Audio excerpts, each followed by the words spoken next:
Yeah, Callum, how's your like? Do you have good ears? No, I actually don't. Oh, welcome to the club. Yeah. Yeah, mine have deteriorated over the Like, years. I am traditionally not a great listener. In Yo, the sense that sometimes I don't hear people for some reason. yo. But I have a reason. But I'm not actually deaf. Like, it just happens. I've noticed when I was in my early teens, the volume on my iPhone was like 1/3 of the way, and now it's like 2/3 of the way. So I think my ears are fucking dying. I noticed that I can't hear conversations, and I thought to myself, You "Oh, I'm noticed that you deaf." can't I'm what? glad. And I I'm glad he remember. cut out exactly as you said You here, fucking because it's just cut I've noticed I can't Yeah. hear. Yeah, thanks, Jeb. That is what being deaf means. Right. Can you help?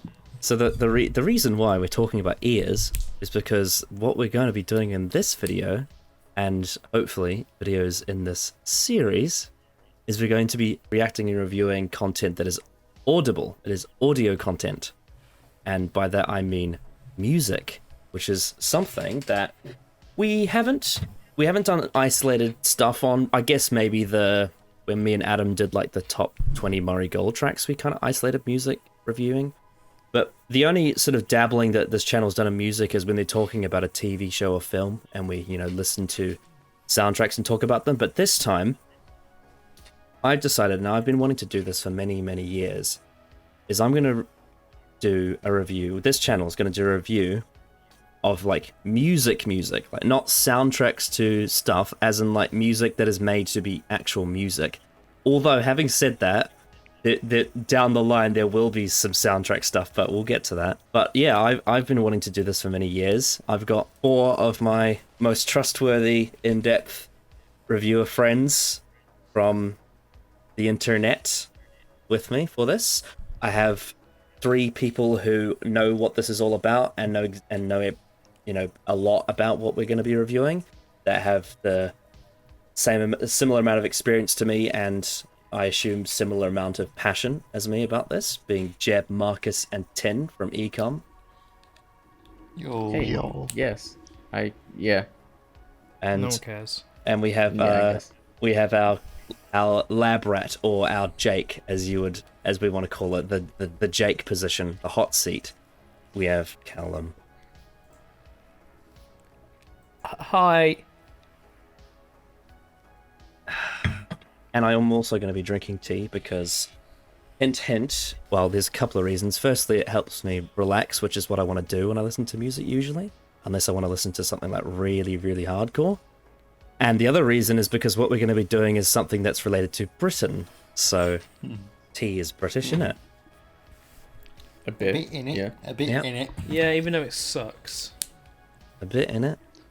This is the pride of Britain. What we're gonna do. Because us yeah. Brits, we're in such good waters at the moment. I like how the Brits... Yeah, from what Jeb has told me, yeah, Britain is in a very good place right now. a very good All place. around, yeah. I like how the British people on here are organised into like, the left, centre, and right on our little banner, and then you've got me from New Zealand and Marcus from Brazil in between. Kind of satisfying. We're surrounding you. Yeah. The Brits are surrounding you. I know you just Yeah, the colonising foreigners us. are separating Yep. out the British. Colonising us. We're left, right, and invading your centre. space. On the British Eagle. Yeah. But for all of the things that we can rant and complain about with Britain, there's one thing about Britain that I think is undoubtedly one of my favourite things about your country. It's something that has been part of my life since I was a small child, and it's only gotten more part of my life as I've gotten older. So, Callum, are you ready to find out what this is all about? The secret we've been keeping from you. I guess so. I guess I am. I'm strapped in. I'm ready. I've had a nice drink. I'm relaxed. Yeah. I guess I'm ready to go. If this is very incredibly disappointing, I am going to be leaving permanently. Can we make No, it guess? if you are disappointed, then we are going to be leaving permanently. All right? Can Yeah. we make it guess? Well, so before we get into any of that funny stuff, I will literally never guess um, it right. before we get into that funny stuff, because I've known Callum for about 3 years now, since the start of 2019. And what I understand, Callum, is that you know a lot about film score and like soundtracks, and you really like. I listen to. If I was to say what music I listen to, if I ever normally am listening to music, it will either be a film score, TV score, video game score, or a wrestling theme. And that's it. Yes, the pinnacle of musical art is wrestling entrance themes. Yeah, I mean, to be fair, wrestling has some fucking great That's true. music. That's true. Jim Johnson did have some Cult some bangers. Personality, absolute banger. Well, to be fair, that was a song on the radio before it was a wrestling. That's no, true, but it's a piece of I know licensed it music. because of wrestling. Yes, but anyway, this is far. Dynamite. Look, as much fun as that is, this is far beyond that. Okay, We're leveling up. Yeah, but what I understand is that you, as much as you like music in that regard, you're not very experienced in the world of music, if you know what I mean. Like music that's made to be music. I haven't listened to, like, I guess you could say, quote unquote, proper music properly in like years, because I've kind of not cared. Like, genuinely, how? How do you live? Would you? For real. Would you? I live perfectly fine. Look Would at you me now. And would you that's how I say live. it's? Would you say it's to do with the fact that the music that's on the radio is too commercial, or would you just say you have a disinterest in music Well, I think in general? a lot of music nowadays is just kind of shit, I agree. and it all just sounds the same. I agree. I work at KFC. I'd know that. I agree I as also- well. Well, Yeah. well, I'm very interested to see what your take is on this journey, because this, for me, is the polar opposite of that. This, what we're going to be reviewing, is my favorite music ever. This is my favorite musical artist, band, whatever you want to call it. This is my favorite act in music, and it's something that is very special to me. So hopefully you don't dislike it. I hope you don't dislike it, because that would be disappointing. But I think if there is a chance that you might be able to get into the world of artistic music, I think this is it, because I think this is the cream of the crop. And I think that the three other guests we have would agree with me on that to some extent. Yes, they're in my top 5. I would agree that they're really good. I don't know if I'd put like Yeah. top, but yeah, really good. I mean, to be fair, there's a lot of music out there, so I wouldn't enforce an argument on it. But for me personally, this is the musical act that I love the most, and it is, Callum, the classic British psychedelic progressive rock band Pink Floyd. Oh, Okay. seriously? What? HSC reaction. No, I know who. Well, I kind of know who Pink Floyd is. Mm-hmm. I know. Name obviously 20 of they're their very songs. popular. I mean, I think it's 20, wow. I've always Jeb, I think you really underestimate how much music I've actually listened to in my life, like religiously. I'm sorry to A disappoint deaf you. guy has listened to more music than you. How do you feel? Yes, I feel fine. so You Callum, you I don't really. I knew you'd know, because like it's hard to not know of Pink Floyd unless you've been living under a rock. Yeah, I've heard of Pink Floyd. I'm not that. Especially if you're born and live in the UK, it's almost impossible not to know that they exist. But my real question is like, how much do you actually know about Pink Floyd? I literally cannot name a Bruh. single one of their Fucking songs off the bruh. top of my head. Are you serious? Yes, There's I'm a film definitely very serious. recently that I know you watched that actually does feature one of their most famous songs. It probably does. Well, I wouldn't You know it was by disgusting. Pink Floyd. I can tell you for a fact that the No, I don't opening title sequence of one of the Daniel Craig James Bond films has a Pink Floyd song in it that's arranged and sung by a different person. And there's also the scene in Doctor Strange where he crashes his car also has a Pink Floyd song in it. Yeah. Well, I haven't watched Because that that in a long film time. definitely very inspired by the psychedelic. Well, interesting. There's a bit of trivia about Doctor Strange that we'll get to, not today, but eventually.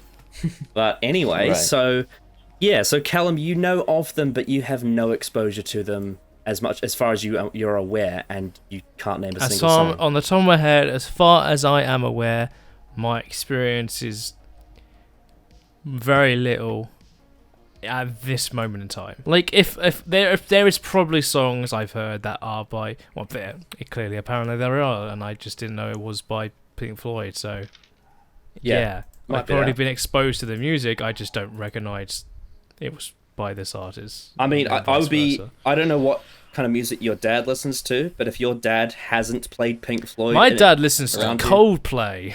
Oh, Oh, okay. I bought him this. You know what I did for him this Christmas? I got him an actual record player, and I got him a vinyl of Coldplay, and he liked it. Okay. Because, I'm a good son. Look, good for See, him. You know. collecting vinyls, that's cool. Coldplay, that is not cool. Yeah. Now, speaking of vinyls, speaking of vinyls is a very big part of this band's history. So, anyway, get back on track a bit. I just wanted to go through my other guests and their sort of. You don't have to go in depth, but just sort of your personal experience with this band and what it means to you. We'll start with Jeb.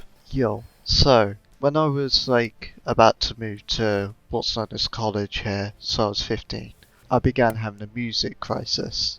I hated the music of the time, and I still hate the music today. So I was like, I want to go back and listen to music that was in the 60s to the 80s. And naturally, I come across Pink Floyd being British, and immediately it resonated with me. With its psychedelic tunes, how it innovated the rock genre, how it inspired so many artists to continue their legacies, and a lot of their songs tackle a lot of sensitive issues that I relate to, and it does it in a very layered and nuanced way. And my most vivid memory of Pink Floyd, I was in college, and I was naturally depressed, and I was on my way home, and Comfortably Numb came on, and there and then I said that's my favourite song of all time. I started crying. And since then, I've listened to that song at least 100 times every few months, mainly because the solo really gets to me. So you could definitely say I have a personal connection with the band. It's only beaten by Iron Maiden, Queen, Led Zeppelin and the Killers, all because they have stronger personal connections with family. So yeah, Pink Floyd's very close to me. Yeah. Marcus. Right. So my history of Pink Floyd is very interesting because, my dad, he hates Pink Floyd actually. He doesn't like prog rock. So yeah, he was never raised on it. But the music I was raised into liking is very much inspired by Pink Floyd in a lot of ways, which is the blues rock kind of shit. Which just, it's the most 95% of what I listen to. And then you have the bands that I listen to, fucking Pretty Reckless was very, very inspired in especially a few songs. But then what happened was in 2017 this little TV show came out called Legion. Hey. And Never yeah, heard of it. yeah, I'm sure you haven't, Colin. I'm gonna put the little icon on you right now. Fuck. But the entire season, it is heavily inspired by the vibe of Dark Side of the Moon. To a point where Noah Hawley said that while writing, he used to listen to Dark Side of the Moon. And even in the finale of season 1, they do play one of the songs from that album. Marcus. So very heavily Marcus, inspired. I'm gonna have to watch Legion now, aren't I? You are, yes. Fuck. And if you want, I would watch it with you, yeah. All right. Oh my- Connor, if you watch Legion before Blind Man, I'll actually hit you. I won't, I'm fine with that. Yeah, but I've literally been trying to get him to watch it for a whole fucking year. Bly doesn't feature fucking Pink Floyd, I'm sorry. I mean, Callum, Fuck we'll you. see what you think of Pink Floyd before we get to Blind Manor. Hey. Nah, I shouldn't. That incentive would be bad. We need to have. It needs to be genuine. Biased. Anyway, continue, Marcus. Yeah, so like I said, the TV show was very inspired by Pink Floyd in a lot of ways. And especially season 3 in a scene that I won't tell what song it is, but they cover a song from Pink Floyd. That if I say which one it is, it's a spoiler, so I won't say which one. But Jeb knows which one it is, and I would say it's like the best scene in like any comic book media ever. It is actually insane how good it is. And so like from that I was like, oh, let me check out more of Pink Floyd, and from that I started to. And one thing that I started to listen mostly to Dark Side of the Moon, obviously. But one thing as well is that my favorite band is the Black Keys, and my favorite album of theirs is called Turn Blue, which is an album extremely inspired by Pink Floyd, by the kind of psychedelic rock. But especially Weight of Love, the beginning of that song, which is like probably my favorite Black Keys song. It starts from with the same riff from Breathe from Dark Side of the Moon. So that was also something that made me want to check out more of Pink Floyd, and that's kind of how I ended up being like interested in them, I guess. And then recently I bought a record player, and my dad, he had some old records, and it turned out he actually had Wish You Were Here on vinyl. So that's one that I also even though he hates the because band. Yeah, well, he doesn't hate everything. He says Wish You Were Here is like one of their best albums, because it's not like prog rock, I guess. It's more just like bluesy. Yeah. Okay. So yeah, that's kind of my history. All right. Tin, you have a go. My sort of history with like music in general has just been a lot shorter, because I've only been like looking into actual music that I like for the past couple of years, and that's since like 2019, 2020, and like I didn't really look into Floyd that much until recently, because of course I knew about it. Like I'm British, of course I knew. My mum has when my mum got like a record player for her birthday a couple of years ago, she got Dark Side of the Moon, and like yeah, I grew up with reference to it everywhere. Like I knew what the album cover was. I'm pretty sure I knew what that was before I even knew what Pink Floyd was. like it's just ingrained into us. So like I never, and for all the time I never really listened to Pink Floyd. Like somehow like I just didn't really actively look it out or something. But I think it might have actually been like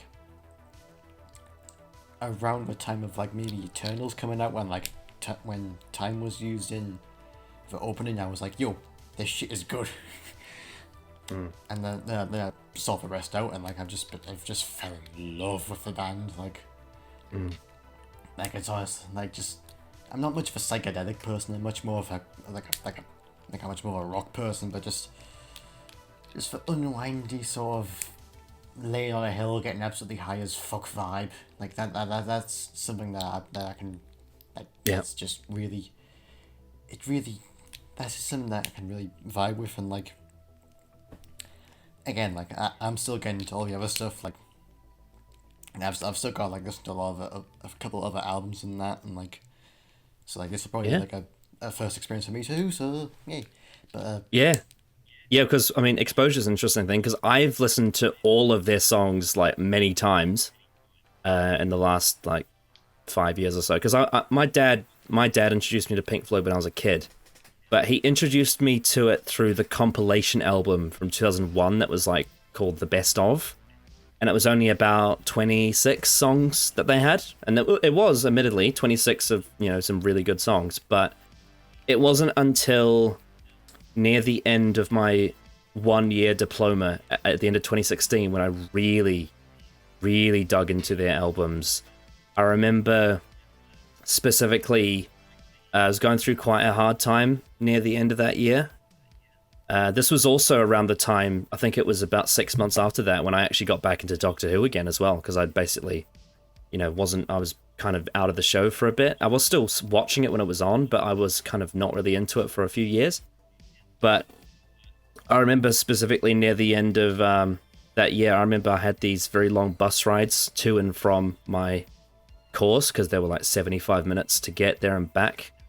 Each, and I had time to kill, and I just, because I was going through some tough shit, I have one of my best friends from that who was actually on this channel for a bit, Jake, is also very into music. We got talking a bit about music, and I remember thinking like, yeah, my dad introduced me to Pink Floyd when I was a kid, and maybe I'll dig more into that, because it's always something I've liked, but I've never really gone like really into it. And then I remember specifically it was that time that I just it suddenly all clicked, and I basically binged everything I could find of their band, from the albums to the singles to the compilations to the the collector's edition stuff and just everything, because I couldn't get enough of it. And it's a band that just there's a lot of music I love, but there's something about Pink Floyd that hits different to me. I don't know what it is. It might just be just a magical combination of different things, but there is something about that band that really hits different. And as you all know, who's heard their music will know, they are a band, despite the fact that they are under the sort of category of being rock, or you could even say prog rock or psychedelic rock. Over the course of their tenure, they grow, change, and evolve a lot for many different reasons. And I think it's a real testament to their creativity and the people involved in the band, that you have so much music that is of such high artistic quality, and yet it's all so different, despite all of it being rock. You know what I mean? And I think it comes down to what the band is like with their storytelling and their musical texture and nuance and just everything, really. And also culture of the time and all sorts of things.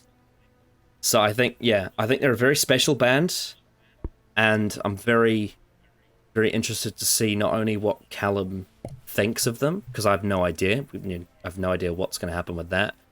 But I've always wanted to review their music, because I think it's some of the most in-depth and special music there is out there. And it's just something I'm very passionate about. As you will know, Sydney Barrett, member of the band Pink Floyd. So, because it's another thing that I've just remembered from Legion, that the character Sydney Barrett, who isn't from the comics, she was created for the show, and she was named Sydney Barrett after Sydney Barrett from Pink Floyd. Yeah.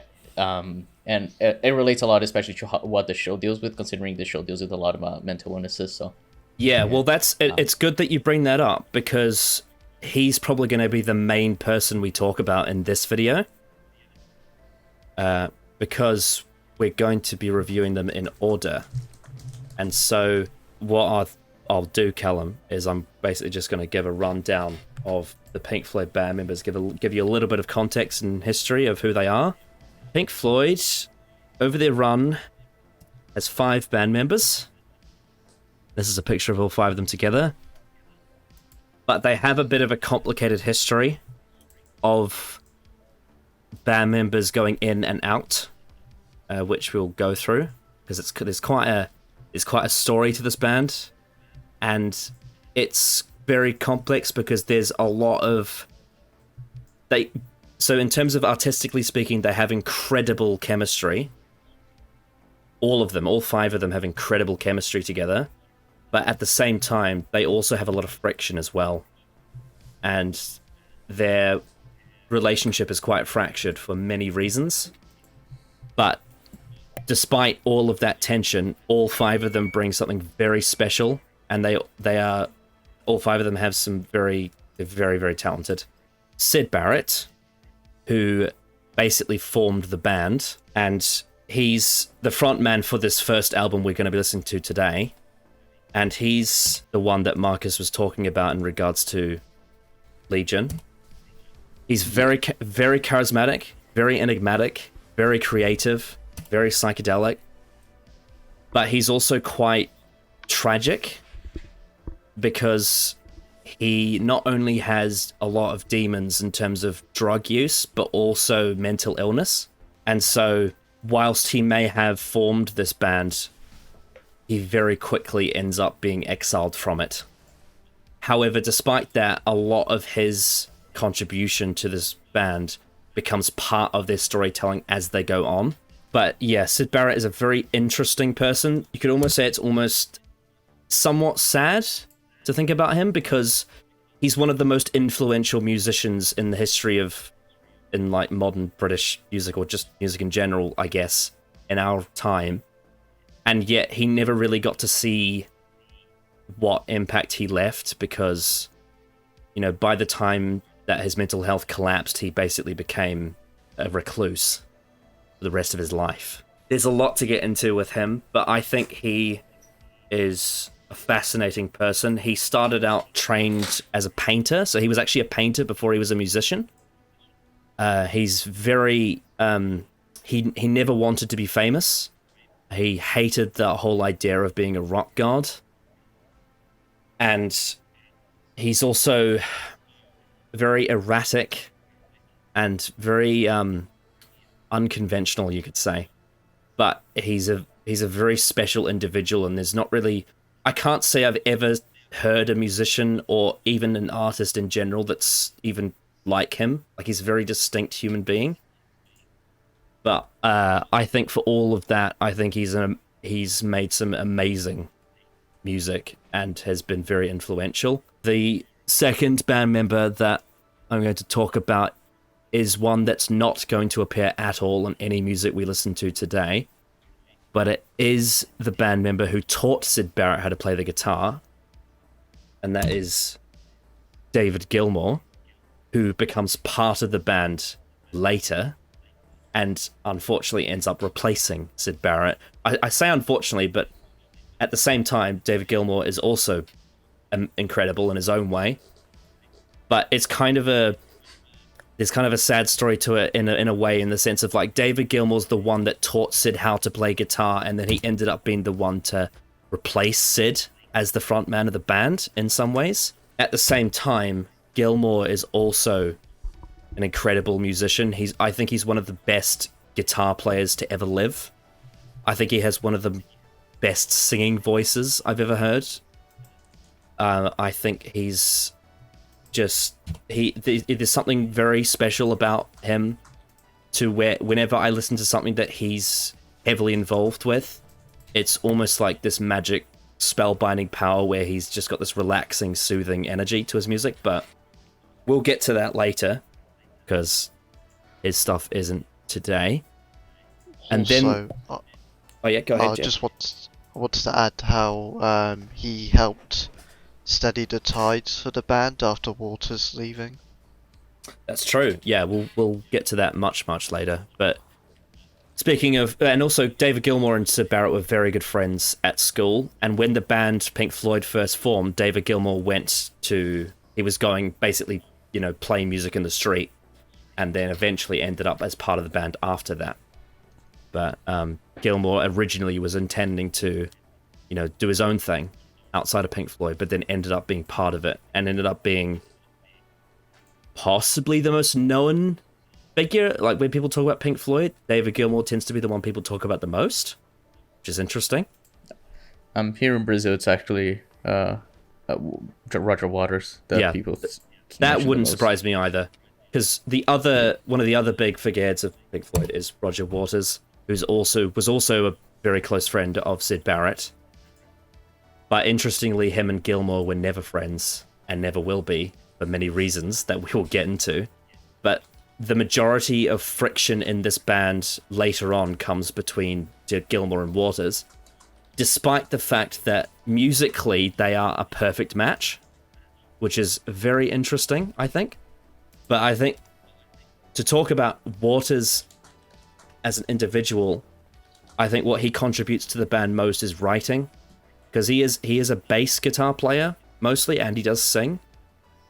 But Waters is incredible at telling a story and having a narrative in his music.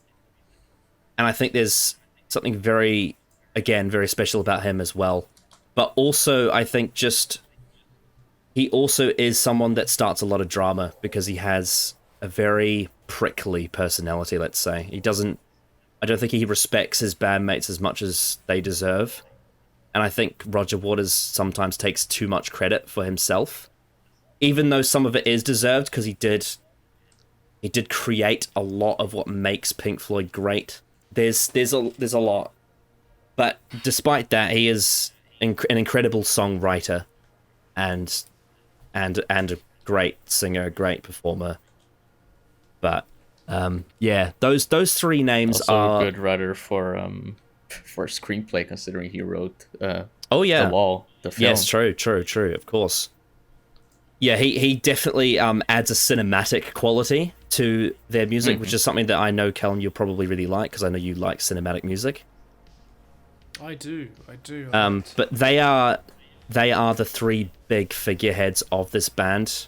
Obviously, Sid being the one that started the band around his vision, Gilmore being the one that replaced him, and Waters being the one that is known for having a lot of the writing credit, being the one that spearheads a lot of the direction of what the band is about, what they're doing, what they're running, the story they're telling. I would say Waters probably has the most influence, lyrically speaking, over the band in terms of especially when they had their peak of success. Whereas I'd say Gilmore probably has more influence over how the band sounds, and also I think Gilmore has possibly the best singing voice of the three, even though all three of them are very different and distinct. But speaking of the way the band sounds, you also have, I think, what is the special ingredient that makes Pink Floyd different in terms of sound-wise from any other band, and that's the keyboard player, Richard Wright, who I think never gets the credit he deserves. Yes. I think he's by far the most underappreciated member of this band, because everything about what he does, and he's a singer too, let's not forget, he's a very underrated singer, but everything about what Richard Wright does makes Pink Floyd what it is and what it sounds like. And if without his contribution on the keyboard, it wouldn't be as special and as distinct as it is. Because some of the things that he did, especially for the kind of technology they had at the time, is mind-blowing. Without Waters, Barrett, and Gilmore, you wouldn't have the actual story and the structure and the direction of the band. But with Richard Wright, you have that special, very distinct flavor that makes Pink Floyd different and very innovative, I'd say. But yeah, he goes very overlooked by some people. Also, for context, both Sid Barrett and Richard Wright have passed away. The other three are still alive, but are very old. Sid Barrett passed away in 2006, and Richard Wright passed away in 2008, which is sad, but it's what happens when you get old, especially when you have illness and drug issues, because both of them had drug issues, for sure. And then you have the final member, the drummer, Nick Mason, who I would say I call him Mr. Consistent, because he's on every single record they've produced. He's the only band member to never leave. He was always there. He's the most peaceful person in the band. He's never been one to cause drama. He's the only one that still wants to play a lot of their songs because he just loves the band, and he's kind of the butter that holds the bread together, if you know what I mean. He is the drummer, and I don't want to say least special, because I think that's an insult to what his talent is, but I think he's the most consistent in terms of his output, right? It's like that drum track that he produces for Pink Floyd songs is what holds it all together into a cohesive piece. And I think based on interviews, he seems like a really nice guy, and really, just a really top bloke. He also really likes motor racing and cars. That's something I can tell you about him. I think, again, maybe not quite as much as Richard Wright, because Richard Wright is a one-of-a-kind talent. But I think Nick Mason also goes overlooked because I think that he gets overshadowed by everyone else. But he is a very crucial part to the band's success as well. Because, you can't have rock music without drumming, can you? I mean, technically, they do have a couple of songs without drumming in it that are great, but for the most part, you have to have a drummer, and I think Nick Mason fills that role excellently. So yeah, that's kind of a brief rundown of who they are and what they bring to this band. But I'm sure we'll get more into the details of their story as we go on and we go through, the albums and everything. There's your exposition dump, Callum. That was a lot. Yeah. Is it a lot to take in? It is, but I got the general gist of each member of the band. Because I think it's important to kind of recognize, when you're doing an in-depth discussion about a band and its music, I think it's important to recognize who made it, who are the... Yeah, I agree. In the same way that you talk about a writer or a director or an actor, Yeah, because I think talking about how... Not even just talking about the music in general, talking about what makes them who they are, I think is just as important. And I think this is because, this isn't like a commercial thing for the most part, because it is a lot of their music, it's artistry, a lot of their own personality is part of their music. And that kind of bleeds through. So some of the best artists, I think, are known for that, having their personalities really seep through their craft. Yeah, 100%. And that goes for all, medium, really, I think, when you separate the goods from the greats. Oh, yeah, I would agree with that completely. So today we start in 1967, which is a very long time ago, without David Gilmore, but he will come later. But we start with the initial four-man group of Syd Barrett, Roger Waters, Nick Mason, and Richard Wright. What we're basically going to do with these videos is this is an exception because it's the very first one. I have to kind of give you a introduction to the band. But generally what we'll do with these videos is we will start off with some singles, and then we'll have a bit of a chat, and then at the main course, the main event will be the album that we cover. We're going to start with some singles. Before we do that, though, is there anything anyone wants to talk about? Because I've been yapping on for a bit. For the album, Piper at the Gates of Dawn, I think this gets overlooked a lot in their history, because obviously they have Dark Side of the Moon and such. But this, for its time, was revolutionary. You had nothing like it. We'll eventually get into that album later, but basically to give a brief summation, I don't know if you've ever listened to the Beatles, Callum, but the album we're going to be listening to today was recorded at the same time as Sgt. Pepper's Lonely Hearts Club Band by the Beatles, which is one of their most famous albums, and it was recorded in the same studio at the same time. So in a lot of ways, it's almost like that album's weird psychedelic brother. And Pink Floyd and the Beatles were, they were good mates. So they were all, together at the same time recording their music. And it's interesting to me because the Beatles are great in their own way. They're incredible. But it's interesting to me that the Beatles are, for as creative as they are, they're a lot more, if you're talking about the music scene at that time in Britain, I would say the Beatles' music from that time is very much, it's on the Earth's, surface, right? Everyone on the street wants to hear the Beatles' music from that time at that time, They are the big breakout band. Whereas Pink Floyd at this time was the underground band. They were the alternative, which is interesting because that Beatles album does have a lot of very creative psychedelic stuff in it, but I think that Piper at the Gates of Dawn is a whole nother world of psychedelic, really, which I think is very interesting. But it's interesting how Pink Floyd started out as that, and then eventually became the mainstream hit band at a certain point. But the great thing about it is that I feel like they never really lost that brilliant creative side to it. They just became popular because they were just so excellent that it was undeniable. It's kind of like the best kind of success where it's popular because it's good, not because it's commercial. But it's mainly down to the fact that they found not only their signature sound, but also the fact that their storytelling became universally appealing at a certain point. But at the start, they were very much an underground band, experimental and all that. Any expectations, Callum? I'm expecting it to be god awful, clearly. No, but I'm expecting, I guess, something unique. I guess that's the only word I can really come to. Mm-hmm.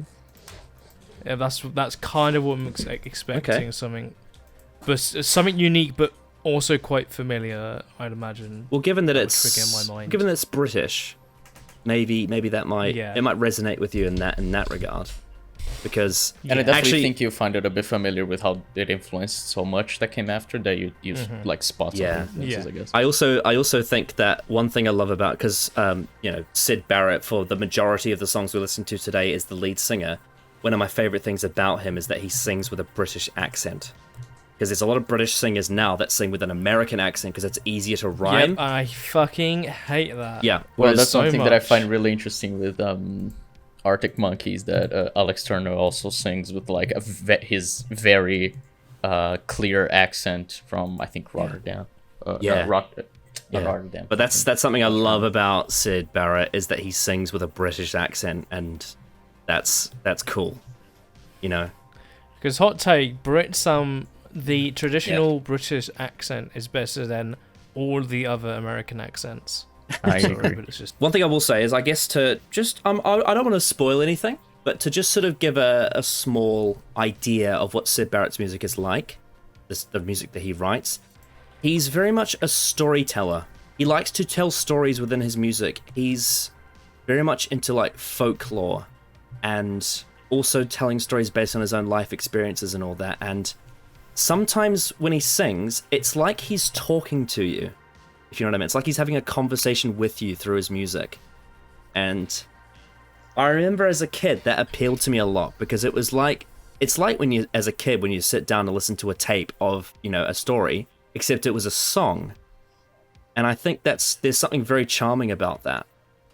But that's all I'll give away for that. I think Sid Barrett has a very unique way of writing lyrics, in the sense that it's almost like he's telling you a story, which is pretty cool. Bruce Dickinson does that for Iron Maiden.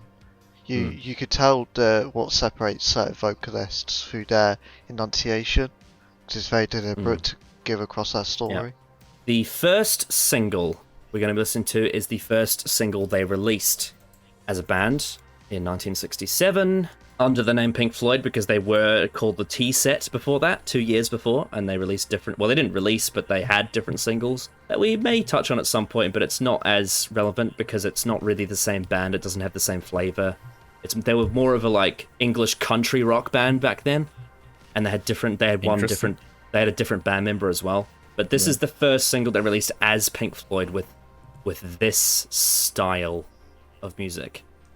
So, are we all ready to listen to Arnold Lane, which is the 2016 remastered version from the early years box set? Yes. Yes. yeah, boy.